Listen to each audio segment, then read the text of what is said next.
there, you're watching Mo Hasanovic from Indian River State College, covering lecture number 7 of fiber optics video series. The topic of our today's lecture is going to be fiber optic measurements.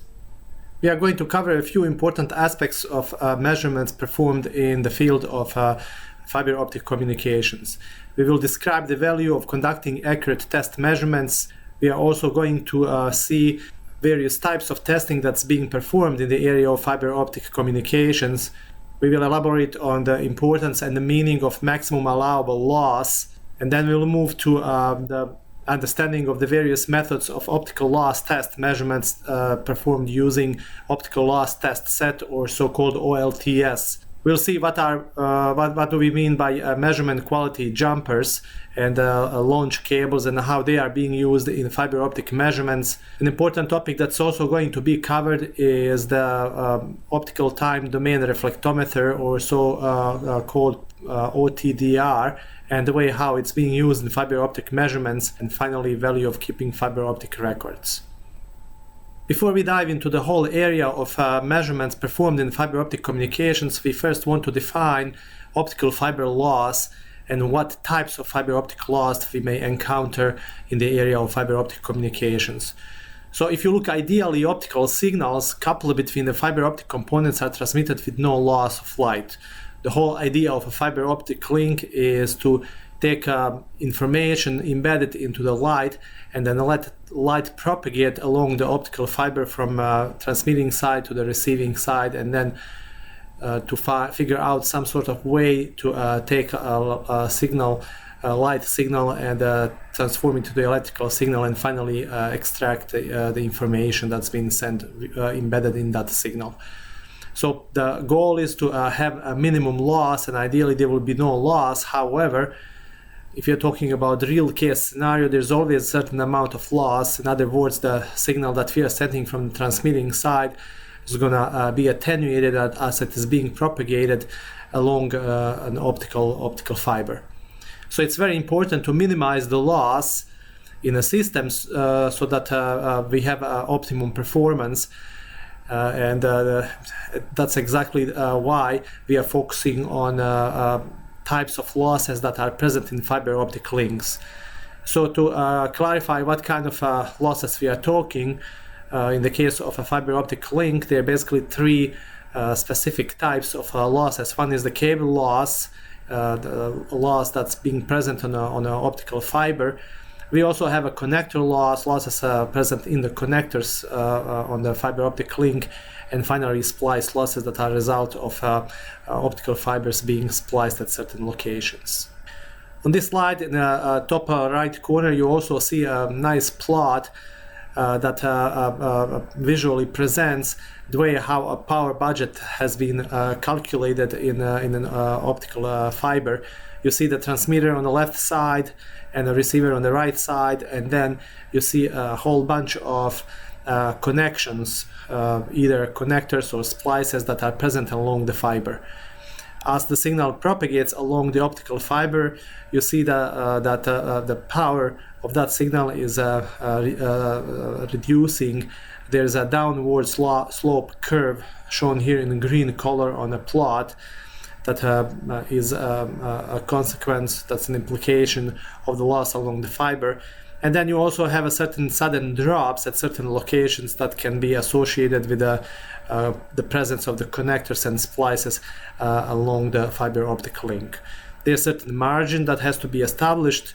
You also see a receiver sensitivity. That's an important threshold. If you are below, if the strength of the signal that's been received at the receiver's site is lower than the receiver sensitivity, that signal will not be able to be recovered, and that will be an unsuccessful transmission of a signal on a specific fiber optic link. Obviously, the level of the power that's being received at the receiver is going to depend on many factors, including the loss along the optical fiber, including the power of the signal that's been transmitted from the transmitter, etc., etc. So all these different aspects are going to be discussed and elaborated during this lecture. Here are a few numbers that are important to elaborate, to put things into the perspective. So we want to see what is a standard cable loss. So we are talking about multi-mode fiber. Multi-mode fiber is a type of fiber that has more of a loss than a single mode fiber. So if we are talking about multi-mode fiber, we're talking about 3.5 dB per kilometer at an operational wavelength of 850 nanometers, or 1.5 dB per kilometer at the operational wavelength of 1300 nanometers. If we are considering a single mode fiber, we have already learned that single mode fiber has a higher quality, and the fact that you are propagating one single mode would result in a lower loss along that type of optical fiber. So for a single mode fiber, we are dealing with about 1 dB of loss per kilometer at operational wavelengths of 1310, 1550, and 1625 nanometers in the case of an indoor cable, or half a dB per kilometer for an outdoor cable for all three single mode operational wavelengths that are listed here. If we are talking about the connector loss, then the standard or maximum allowable connector loss will be 0.75 dB per mated pair. So every time you install a connector and do a measurement over the connector, you want to make sure that you are below this number, because this is the maximum allowable loss for a mated connector pair. And finally, if we're talking about the splice loss, we're talking about 0.3 dB loss for both mechanical and fusion splices.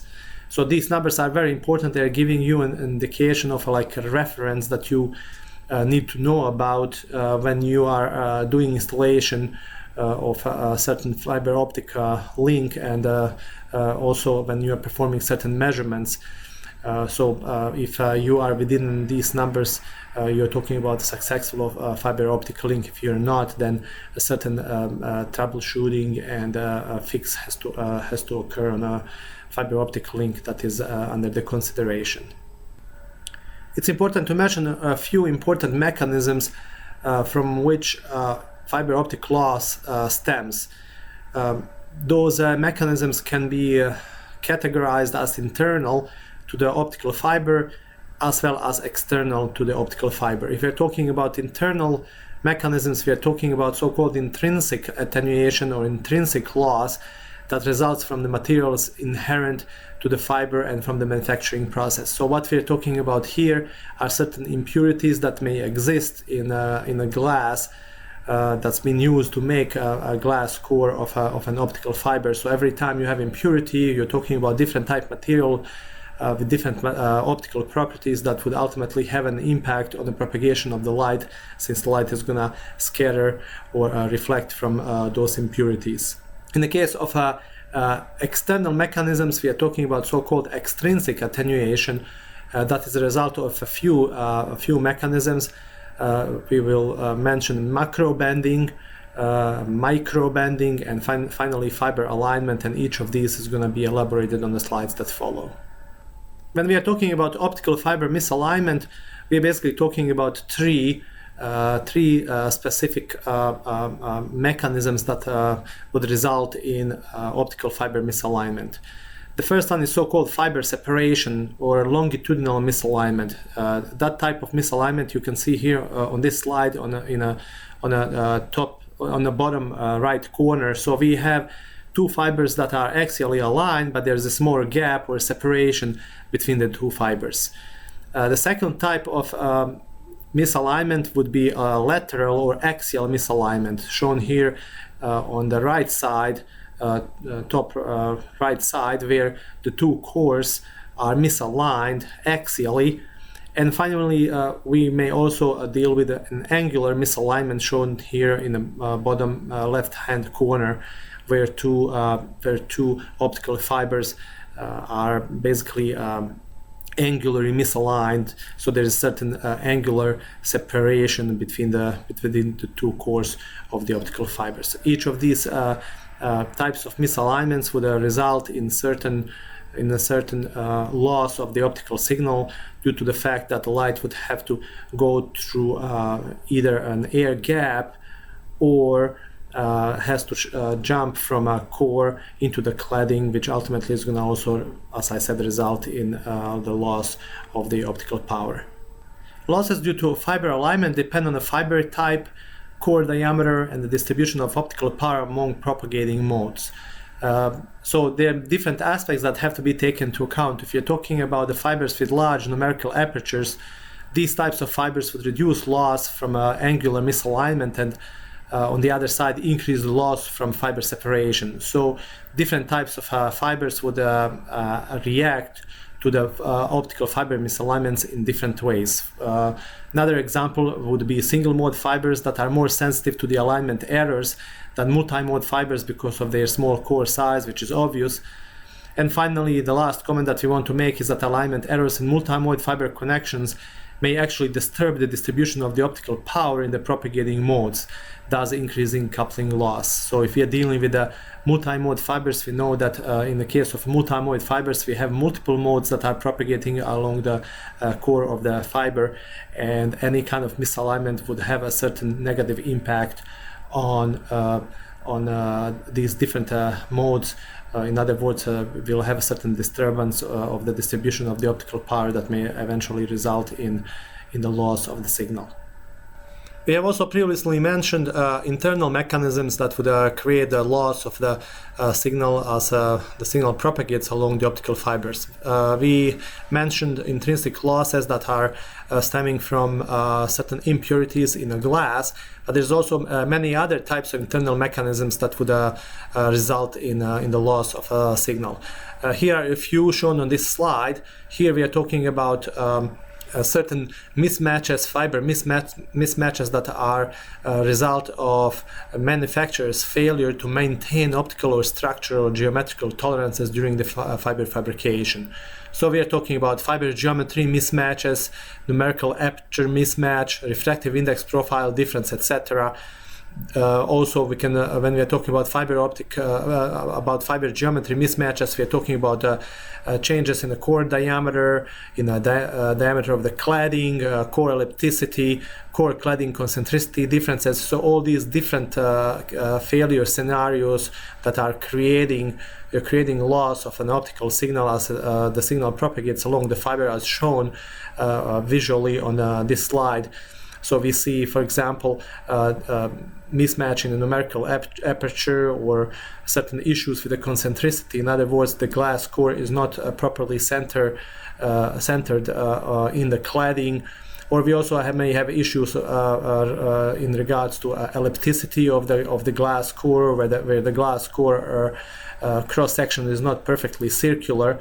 Or we can also have a cladding diameter mismatch where two optical fibers that are supposed to have the same diameter of the cladding don't have the same diameter of the cladding, which would also create certain losses during the optical signal propagation along the fibers. So there's a pretty wide variety of different failures scenarios that are happening during the manufacturing of the optical fiber that may create this type of losses that are categorized under a category of intrinsic loss.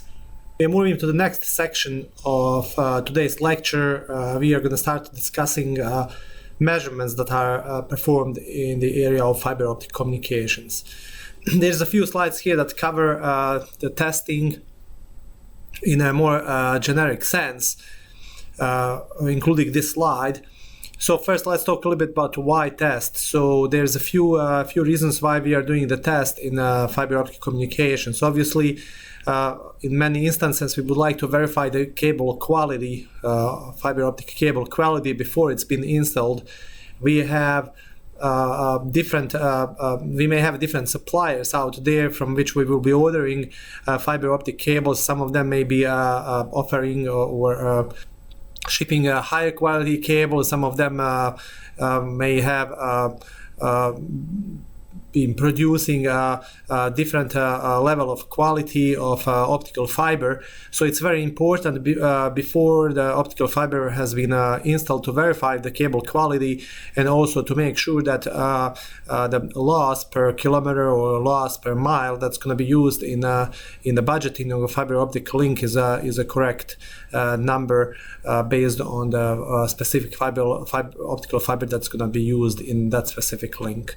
Another reason why we are doing the testing is to document a baseline for the system maintenance, upgrades, and troubleshooting. So once a fiber optic link is installed, we want to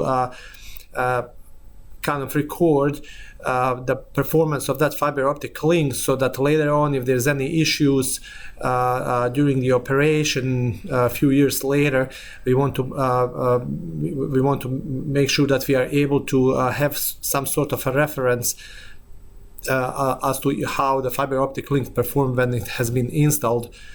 And then another reason for testing is to establish accountability at various stages of installation.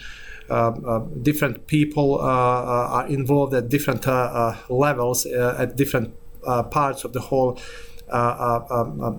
process of installation. So it's very important to know who is responsible for what. And testing can provide a very useful information in that regard. And finally, if a certain fiber optic link does not work properly, we would want to do a certain inspection of it to identify locations at which we may have certain issues. And test comes as very handy in that regard, especially OTDR measurement that we are going to be talking about in a few minutes. When are we performing the test? Either by at the point of when the cables are received, during the receiving inspection, of course, obviously during the installation of a fiber optic cable, if we are doing a certain upgrade of a fiber optic network, and finally if we are performing the maintenance and troubleshooting of a faulty fiber optic link. What types of tests are required is also listed here on the right side. We may perform an acceptance test.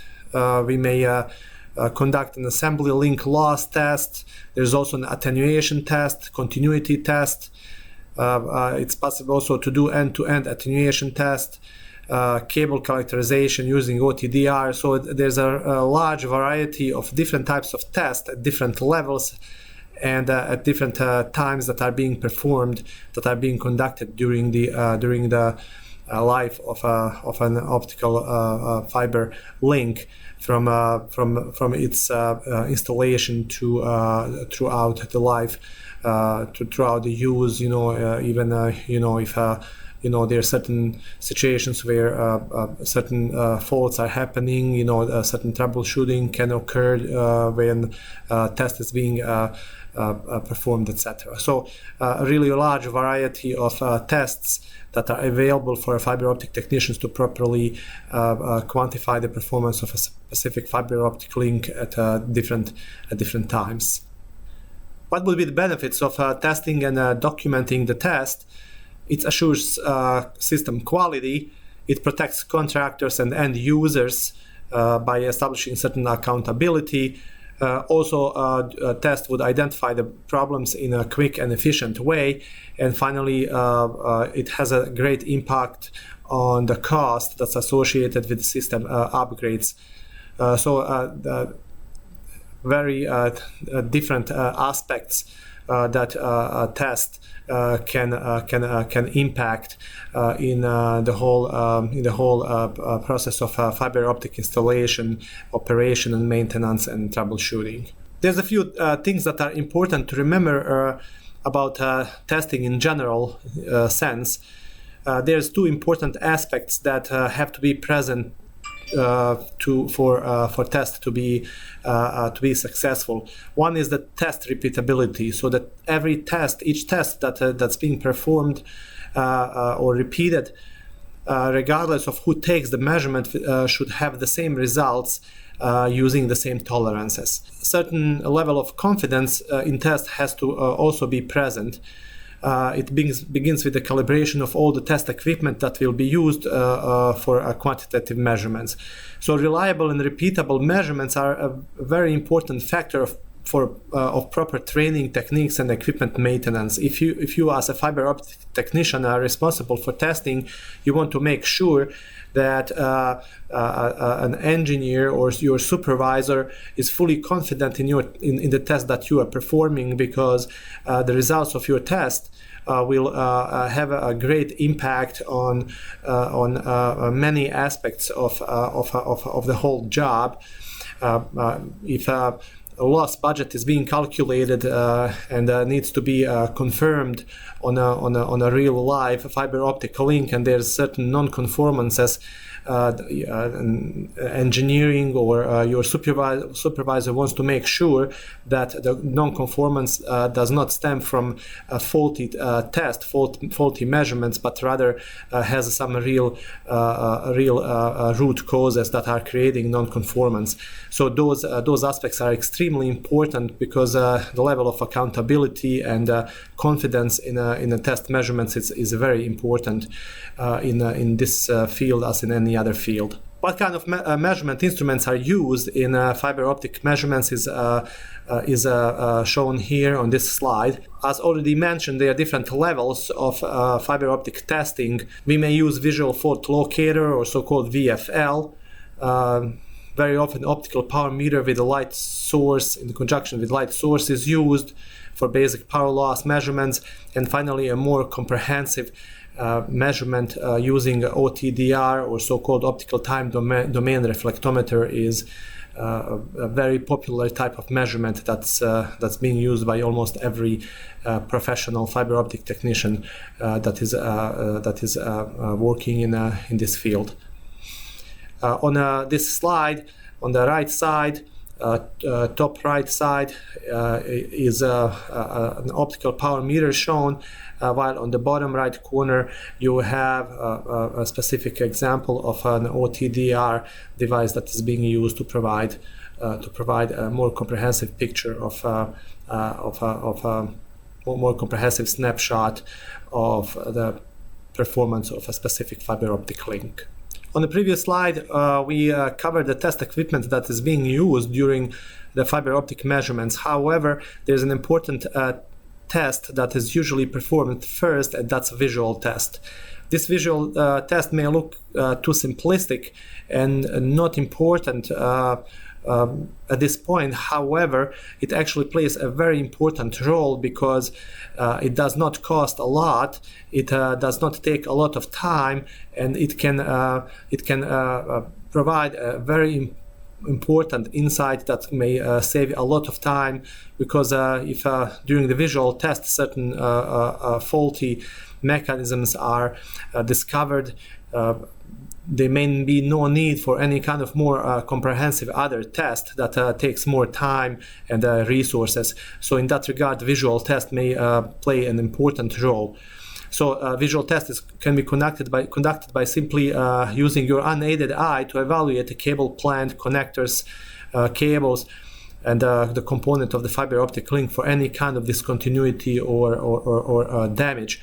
So physical discontinuities that we are talking about here may be excessive bands, nicks, cuts, abrasions, thin spots, wrinkles, burn marks, missing markings at labels.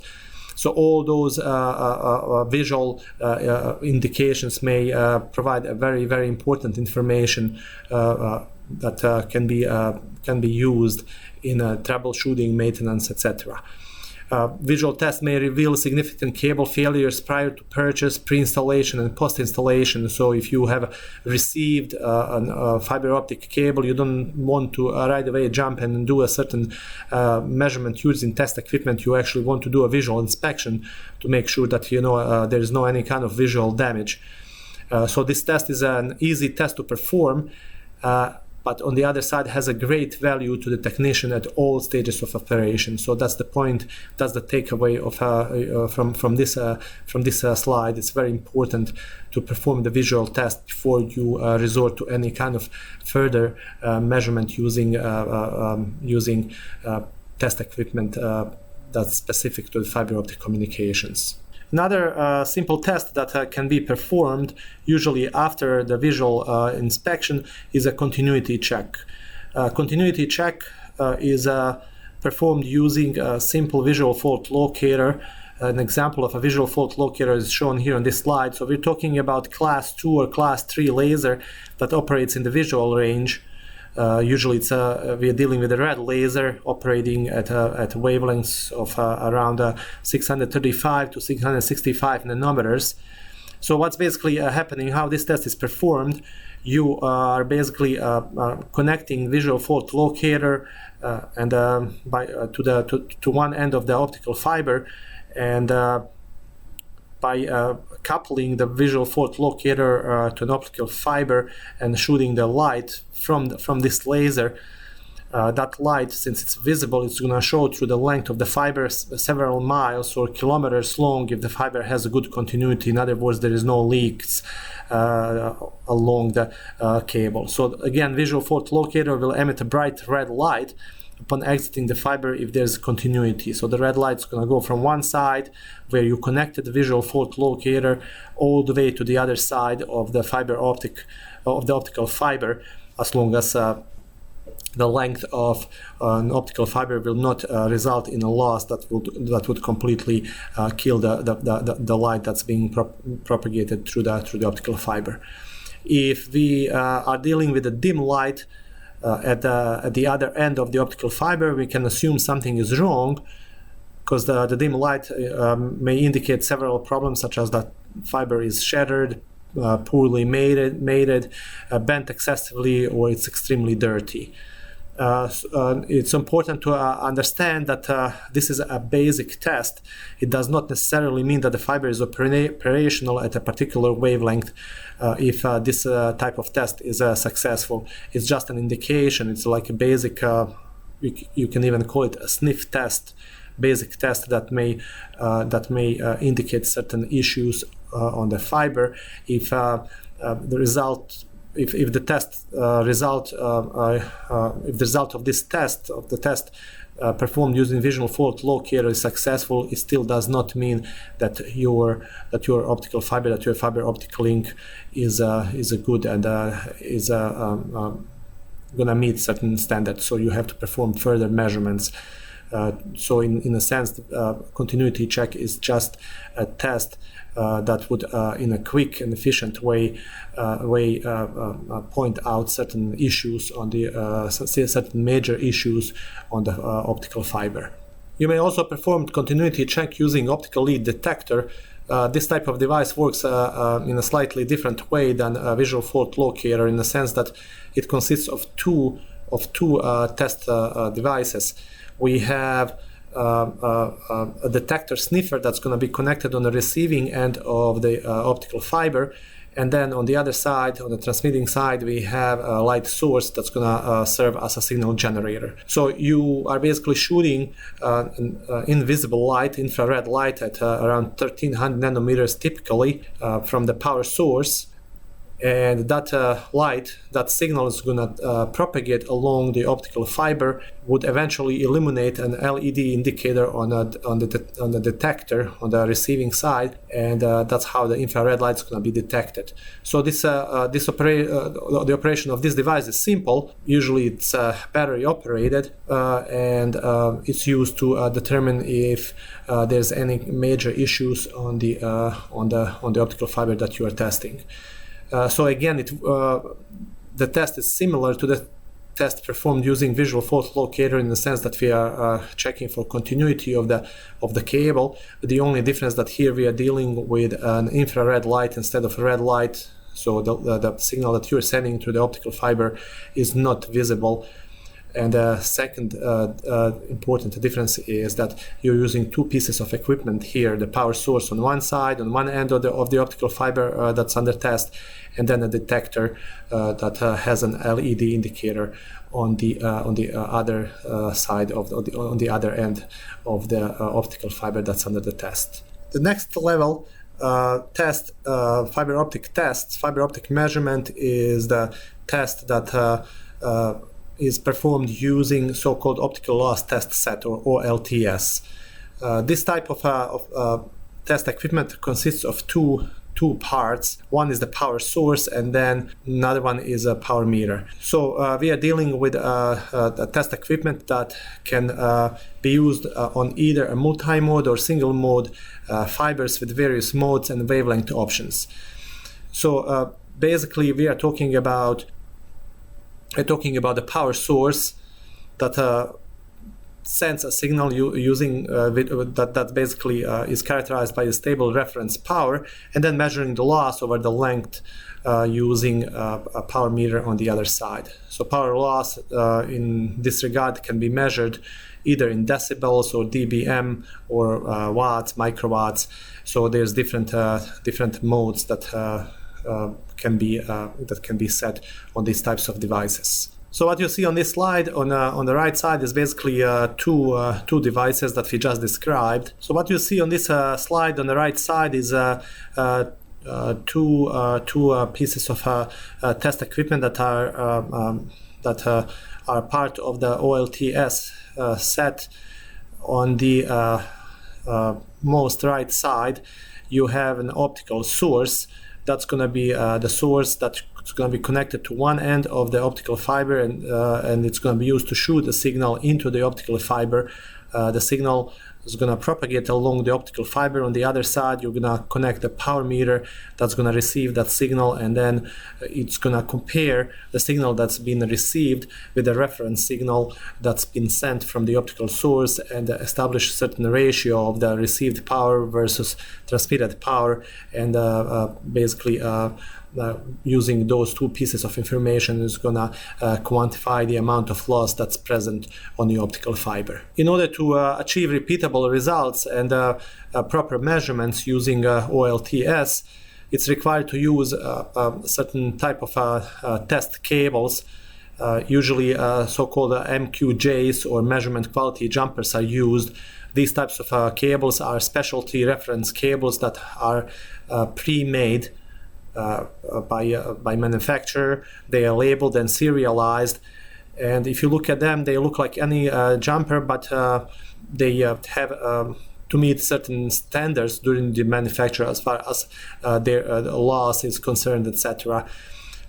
It's very important to properly maintain these types of test cables, because they can be quickly and permanently damaged by mating and demating if the technician is not cautious and meticulous in cleaning and maintaining these types of test cables. These types of test cables should always be used during the testing, so that the losses from the test equipment are minimized. If you're using some other type of cables to connect your power source and the power meter to your fiber optic link that's under the test, you're running the risk of introducing certain loss to the test cables that you definitely don't want to introduce because it may skew your test results in an undesirable direction. So always use pre-made test cables or so-called measurement quality jumpers that are made by certain manufacturers and can be ordered together with your test equipment, together with your OLTS. This slide briefly puts in perspective the loss budget. That's an important information for a fiber optic technician that performs the test. Usually you have some sort of a reference line or pass-fail criteria that's established for optical fiber that you're testing that are based on the calculation of the loss budget.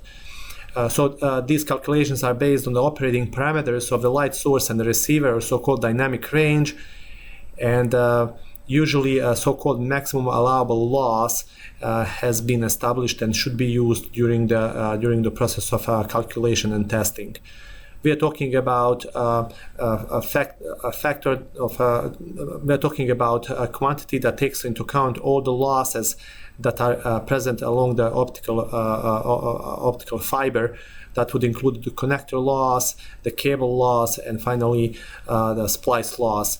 So maximum allowable loss is that reference guideline that would establish pass-fail criteria during the test.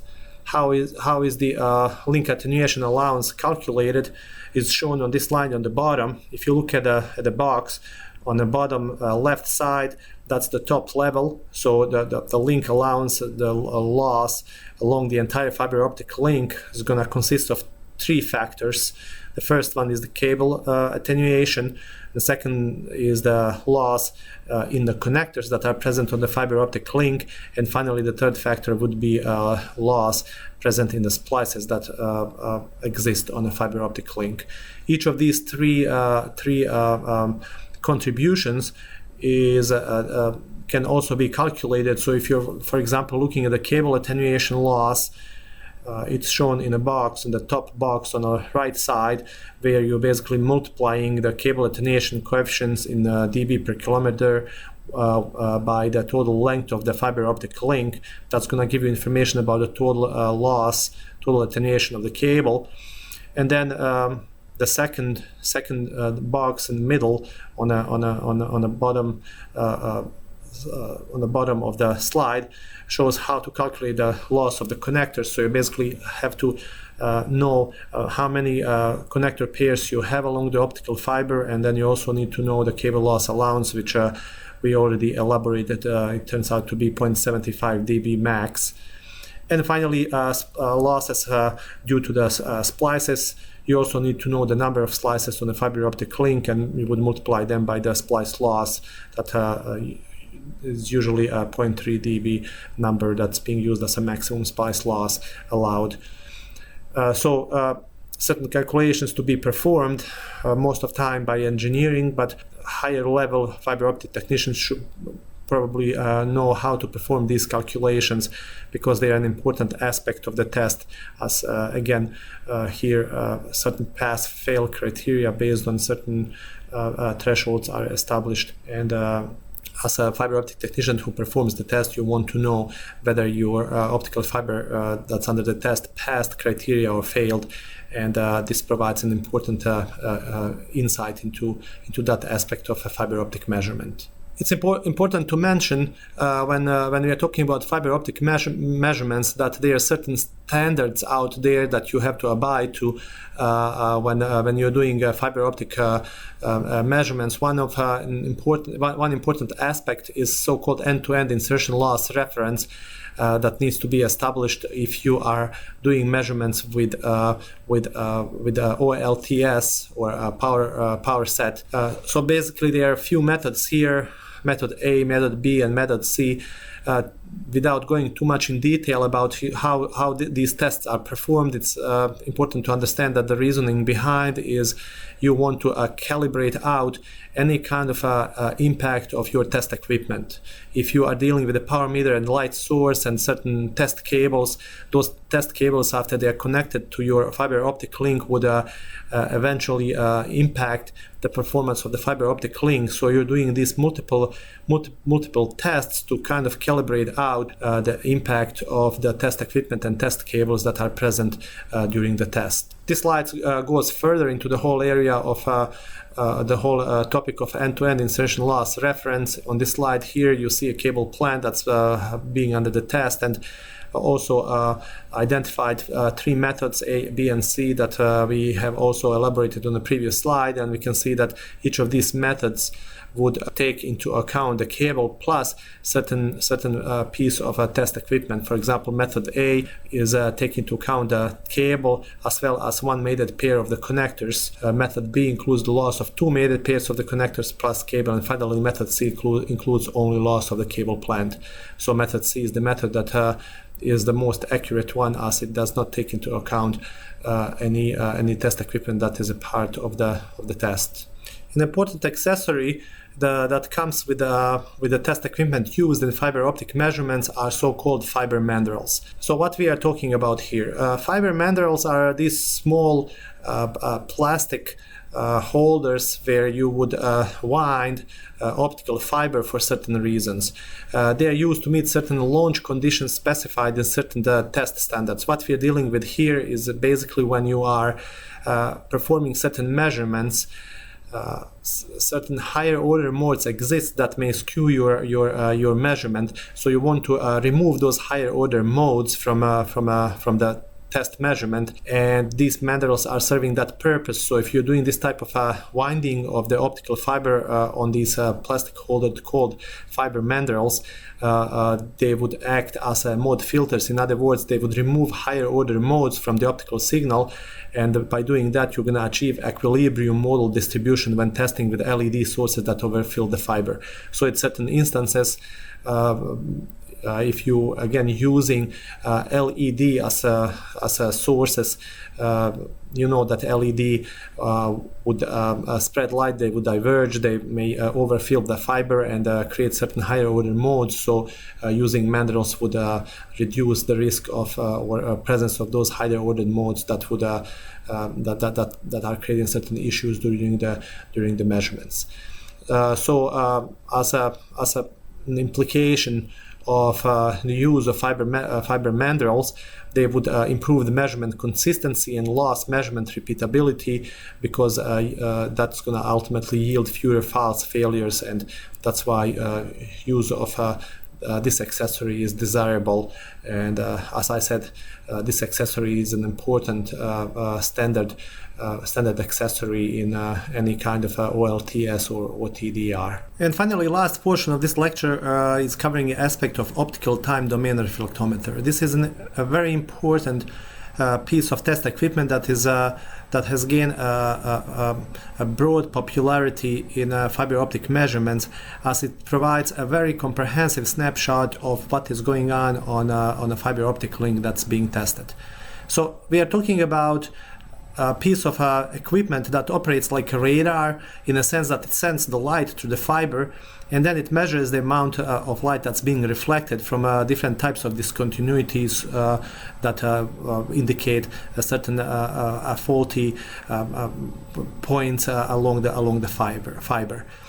It's important that this piece of equipment is a single piece of equipment. In other words, we are not using two pieces of equipment connected on one end of the fiber and on the other end of the fiber. Here we have just one single piece of equipment connected to exclusively one side of the optical fiber that's under the test. Optical time domain reflectometer is going to measure the intrinsic and extrinsic losses of the fiber, including the loss from the mated connector pairs, splices, excessive bands, etc. So what you get as a result during the test is a map-like snapshot of what is occurring within the fiber being tested, which can be used as a troubleshooting aid by comparing the traces.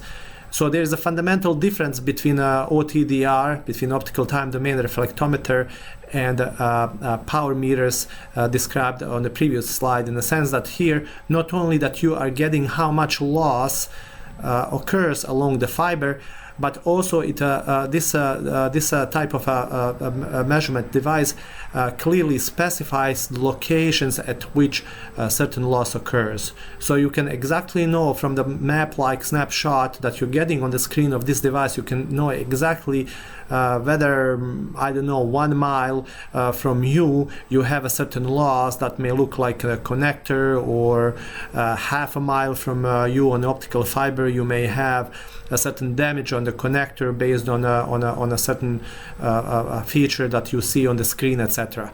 So that's basically a very comprehensive picture that you are getting with optical time domain reflectometer, in the sense that you that the device identifies losses as well as the location where locations along the fiber where those losses occur. What you see on this slide is a plot that may have been taken from a screen of an OTDR. So it's a plot where on the x-axis the distance in kilometers or miles is shown, and then on the y-axis you have relative power in dB. As you can see, the curve is a downward sloping that covers the aspect of a loss along the fiber, and then at certain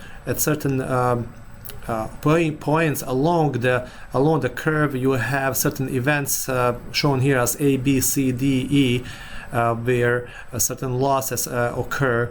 And based on the shape of these events along the curve, you may identify whether you are dealing with a connector loss, or fusion splice, or mechanical splice, or end of a fiber, So, for example, if you have an upward peak, such as in the case of event B, we are dealing with a connector loss, as opposed to a downward drop, such as the event labeled here as C, that would indicate the fusion splice. So you can kind of exactly identify where at a certain distance away from you have a certain type of loss or certain type of event, be it a connector loss or splice loss or other types of loss that may occur along the fiber. In order to properly learn how to operate OTDR, it's important to mention what you can set on an OTDR.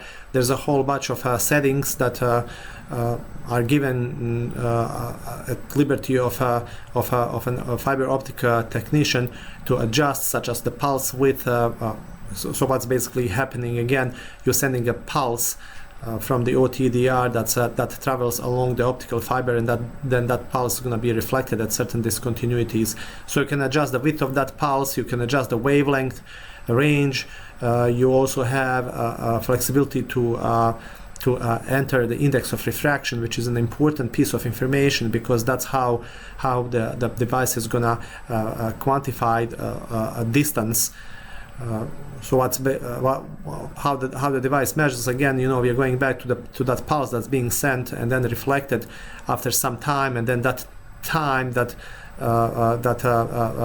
has passed from the point when you send the optical pulse to the point when you receive the reflection, that time is going to be turned into a distance based on the speed of light.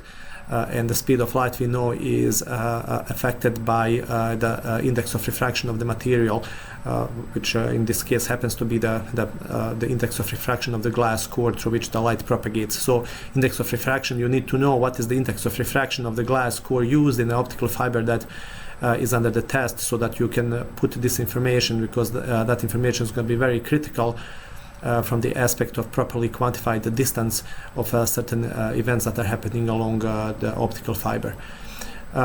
So there's few other things that are important to adjust for a proper spatial resolution. So, for example, output part of the OTDR is adjusted by selecting the output pulse width.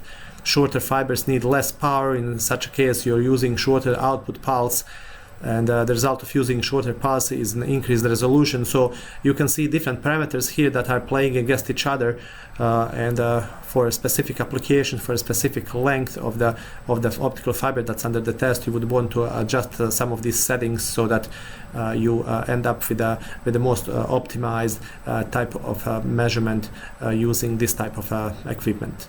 An important aspect of OTDR measurement is the concept of so-called dead zone.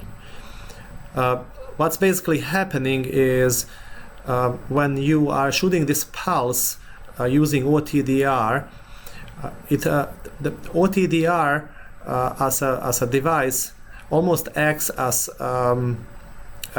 kind of getting blind to a certain for a short period of time. In other words, when you send a pulse, there's a short period of time when OTDR will not be able to receive any kind of reflection back from the cable that's under the test. So that's so-called dead zone. So it's almost like you can establish an analogy between using a shutter camera with a flash. So if you take a picture with a flash, pointing the flash directly into the eyes of a person, that person for a short period of time is going to be blind. Going to get blind. So you can establish certain analogy of with that event and what's happening in your OTDR. So the bottom line is, at the moment when you from the moment when you send a pulse with the OTDR on the fiber, there's a short period of time when your OTDR cannot receive any kind of reflection. In a sense, it gets blind. So it's very important to establish a certain to mitigate the risk of this so-called dead zone. and that dead zone is shown here in a gray, and it represents so-called recovery time of the detector that is present on a OTDR, similar to the recovery of a human eye from a camera flash. So the duration of the output pulse will determine the length of the dead zone. If the output pulse is 20 nanoseconds, the dead zone will be approximately 2 meters or 6 feet away from the trace length. In other words, if you are sending the pulse using OTDR that's 20 nanoseconds long, your OTDR will not be able to capture any kind of reflections, any kind of failure mechanisms or discontinuities that are 2 meters or 6 feet away from the location where OTDR is positioned. The way how to eliminate the impact of a dead zone is through the use of so-called dead zone eliminators. That are nothing else than a special type of launch cables of a certain length. So in order to perform the OTDR test, you have to use different type of a test cable, of the launch cable. These cables are usually typically 50 to 100 meters long, and they're attached at the front end of a link that will be tested using OTDR. So these cables again are known as dead zone eliminators or dead zone fibers, pulse suppressors, and they're about 50 to 100 meters long. So when you put them, any kind of reflection that comes from them is obviously not relevant, since we are dealing with a test cable. So in a sense, you are pushing away the cable under the test from the OTDR, so that you give enough time to the OTDR to recover during the dead zone time, so that any kind of reflection that comes from the cable under the test will properly be captured by the OTDR. These are two other important aspects of OTDR measurement, so-called power floor and the noise floor. We are talking here about the range selection. The total distance that's displayed on the OTDR screen is a direct result of the range selected. Obviously, this depends on the length of the fiber optic cable that's being under the test. If you're using a longer cable that's under the test, if the cable under the test is longer, you have to specify longer range. And a rule of thumb is twice the distance of the fiber under the test. So if your fiber under the test is, let's say, 250 meters long, then your range on the OTDR should be at least 500 meters long.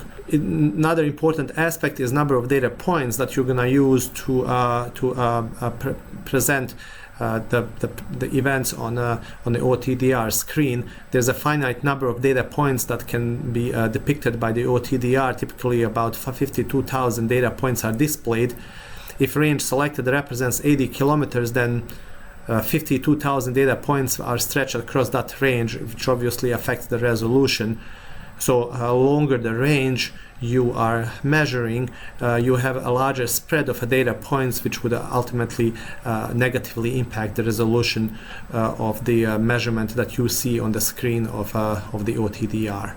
We have already elaborated the importance of setting the index of refraction. Again, once more to review, we said that OTDR operates as a radar in the sense that it sends the pulse along the optical fiber, and then it waits for any kind of reflection that may occur due to certain discontinuities that exist along the optical fiber. So the discontinuities, such as connectors, splices, or any kind of damages along the cable, almost act as a target in the case of a radar that would reflect the pulse back towards the OTDR.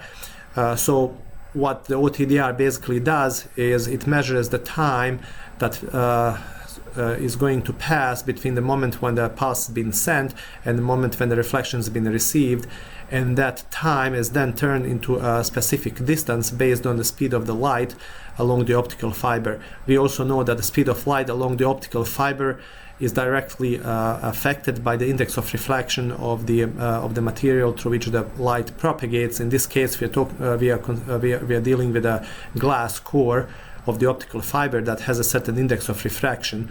So that index of refraction is a very important piece of information for a proper translation of the time into the distance that you have to enter into your optical into your OTDR. So you need to know what is the index of refraction of the glass core of the optical fiber that's being tested, and that piece of information is to be entered into the OTDR for a proper quantification of the distance at which discontinuities or reflections occur.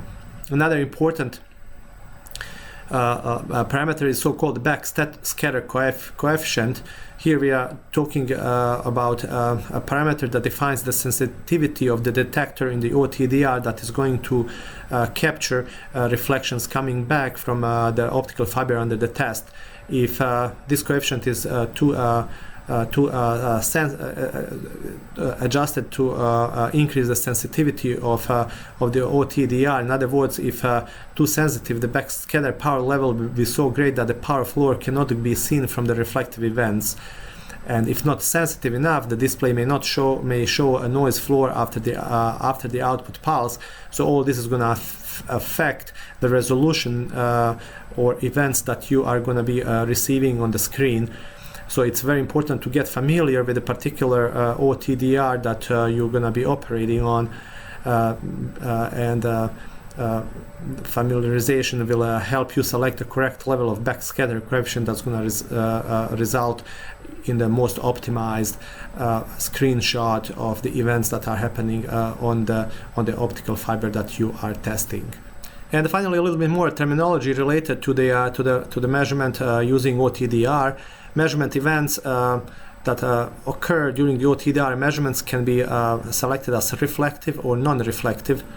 In the case of a reflective event, we are dealing with a pulse type of response on a screen of the OTDR that's caused by the air gaps that, for example, exist between the connector end face due to poor polishing or dirt.